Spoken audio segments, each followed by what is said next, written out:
Your heart beats roughly 100,000 times every single day, and it's under attack from you. One thing you do constantly could save it or destroy it.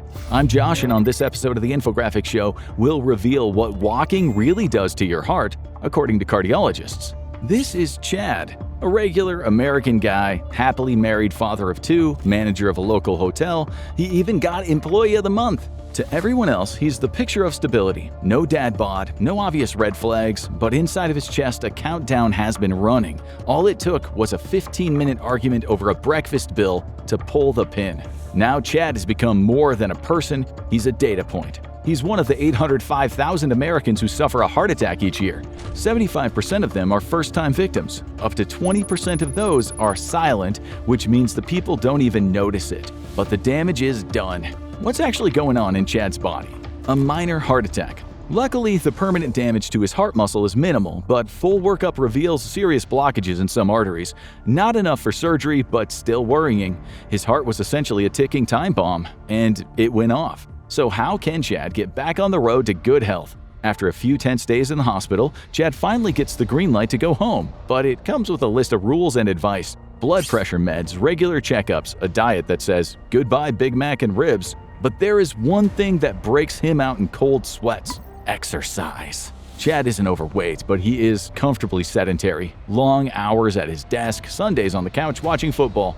He's far from alone. Only 24% of Americans meet the recommended aerobic and muscle strengthening requirements. The good news? The exercise packet tells him to start small, like really small, like walking. How hard could that be? He's been doing it since he was a baby. Well, he's in for a surprise. Determined to keep it simple, he swaps his usual drive to the local deli for a walk. It's about half a mile from the office, so he'll be walking a mile each day. Sounds simple, right? It's not much, but Chad hasn't realized how out of shape he was. By the time he reaches the deli, he's out of breath, drenched in sweat, and so red in the face that the clerk has the EMTs on speed dial. Probably best to hold the bacon and the mayo. Back in high school, Chad was running up and down the football field without breaking a sweat. Now he gets winded just walking a block at a brisk pace. And while he would love to blame it all on his heart attack, he knows the truth. He hasn't been active for a while. By the time he gets back to work, his feet are pounding, but something is different. He feels lighter, more alert. Normally, he would be in a post-lunch meat coma, but today he's energized, and it's all thanks to the endorphins released during his walk. These feel-good neurotransmitters are quietly working miracles, easing muscle aches and leaving a sense of well-being that he can't help but notice. But if it was that easy, everyone would do it. Walking is great for the body, but it doesn't always feel that way. When your body isn't used to any activity, it can push back. Gym users will be familiar with delayed onset muscle soreness, or DOMS. These are aches that appear hours or even a day after exercise. Most people just call it pain, but it actually is caused by tiny muscle tears and microinflammation. Chad calls it something else we can't say on YouTube. By the end of his shift, he is staggering from one end of the hotel to the other. Every step is a reminder of just how out of shape he is. Thankfully, a can of cold soda pressed to his calves brings a little relief. By the next day, the pain has faded and Chad is walking again. He knows the route, and it already feels a little faster, a little easier.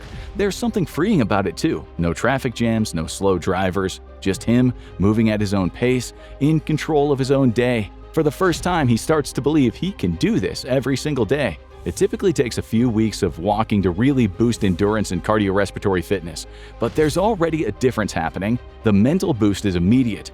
He feels lighter, sharper, and more in control than he has in months. But as Chad pounds the sidewalk, a surprising transformation is happening deep inside of his body, something that could be a lifesaver. It all started with Chad's heart. On the outside, he looked healthy. Inside, it was a different story. His heart was sending warning signals, and it all came down to circulation.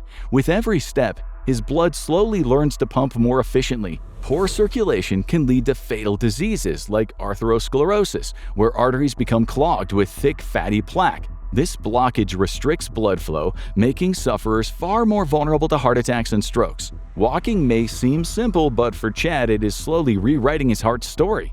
He learns to use oxygen more efficiently, reducing coronary heart disease risk by 19%. Even something as simple as climbing 5 flights of stairs a day can slash heart disease risk by 20%. Chad's short climbs leave him pleasantly winded, yet surprisingly energized. But the heart isn't the only organ that feels the benefits. Chad's heart pounds, but now it's a satisfying rhythm. His lungs stretch with every breath. One day, he tosses a ball with his son a little longer. The next, he mows the lawn without stopping. Soon, the stairs don't leave him gasping. Every small step adds up, and he can feel it. His breathing ramps up from 15 to 30 times per minute during exercise, training his lungs for endurance. One of the most surprising parts of the new walking routine has been that Chad has been sleeping better.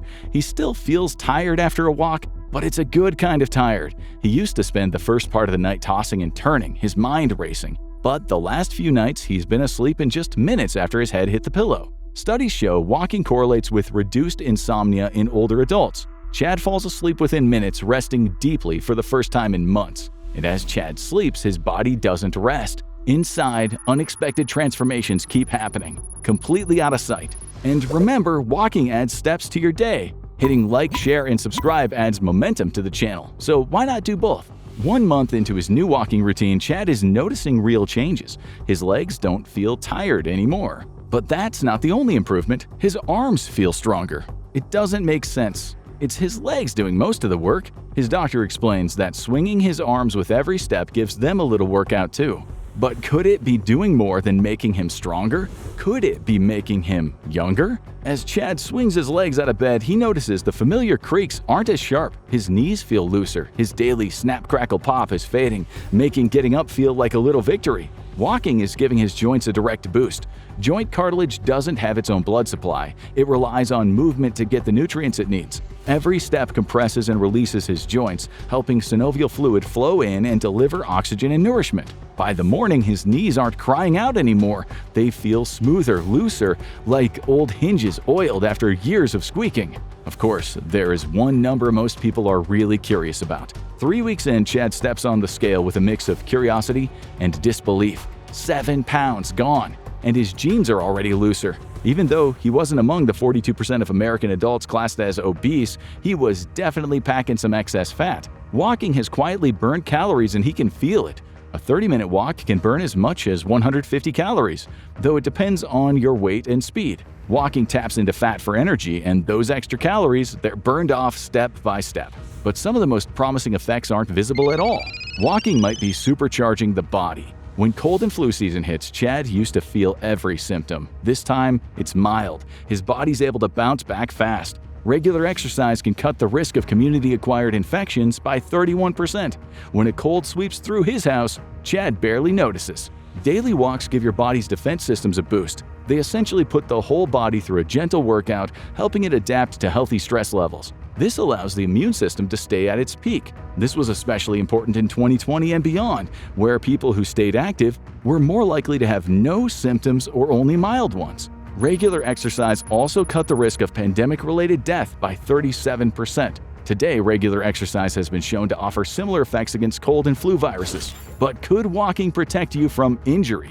Given how common sports injuries are, you might think exercise would do you more harm than good. But one of the most impressive benefits of walking is how it strengthens your bones. Studies focused on people with osteoporosis show that walking can significantly slow the loss of bone density. In fact, daily walking can reduce hip fracture risk by 40% in older adults. The most impressive effect of walking might be on the brain. This won't be visible for a long time, but Chad is giving his gray matter an edge too. Among older women, 17% of walkers experience significant memory loss versus 24% of sedentary peers. The more you walk, the better the results. The studies of memory loss so far aren't concrete, as the human brain is by far our most complex organ. There does seem to be a distinct parallel between physical activity and mental acuity. Walking helps to distribute blood flow and oxygen through the body, keeping all organs healthy. Late in life, it might be a game changer. Walking can reduce your odds of getting Alzheimer's disease. A study of men between the ages of 71 and 93 showed that those who walked at least 2 miles per day had about half the risk of developing dementia compared with men who barely walked at all. But is that enough? According to most medical experts, the ideal is at least 30 minutes of physical activity a day, so Chad adds a quick 10-minute walk around the block after dinner. But the truth is, the best walking routine is not complicated. It's the one you can stick with. Chad started walking at his own pace, and his body responded almost immediately. It proves what doctors have been saying all along: the hardest step is the first one. And while Chad is simply walking to lunch, around the block, or through his neighborhood, his body is doing something incredible. His heart pumps stronger, his lungs work deeper, and his entire system is getting healthier. One simple, everyday action is transforming his life. But what happens when you push a little harder by doing something like running? If you've ever wondered why certain spots hurt more, check out Why Do You Have Pain Here When You Run, or watch this video instead.